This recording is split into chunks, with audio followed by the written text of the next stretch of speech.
আসসালামু আলাইকুম। আশা করি আপনারা সবাই ভালো আছেন। দেশে কারফিউ জারিতে বাসায় কয়েকদিন ধরে বন্দি এবং বাসার নিচে আড্ডা দিতে গিয়ে একটি পোকা দেখে ছোটোবেলার কিছু পাগলামি মনে পড়ে যায়। তো ভাবলাম আপনাদের সঙ্গে একটু শেয়ার করি। আজকে আমি আপনাদের পুরনো স্মৃতি মনে করিয়ে দিব। ছোটোবেলা আমরা সবাই এই পোকাটা নিয়ে বেশি খেলা করতাম।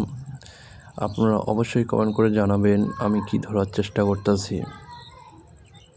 বিশেষ করে যাদের বাড়ি গ্রামে ছিল তারা বেশিরভাগ বলতে পারবেন। আর বন্ধুর সঙ্গে এই পোকাটা ধরার জন্য একটা বাজি হয়ে গেল আমাদের, ঠান্ডার বাজি।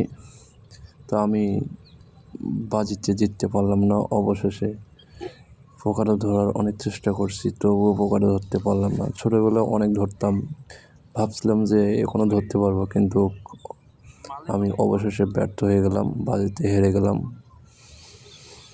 তো আমাদের বন্ধু-বান্ধবের মাঝে এগুলাই খুনসুটি হয়ে থাকে, এগুলাই আমাদের আনন্দ। তো আর পুরোনো স্মৃতি মনে করা যাওয়ার জন্য আপনাদের কেমন লাগলো অবশ্যই কমেন্ট করে জানাবেন।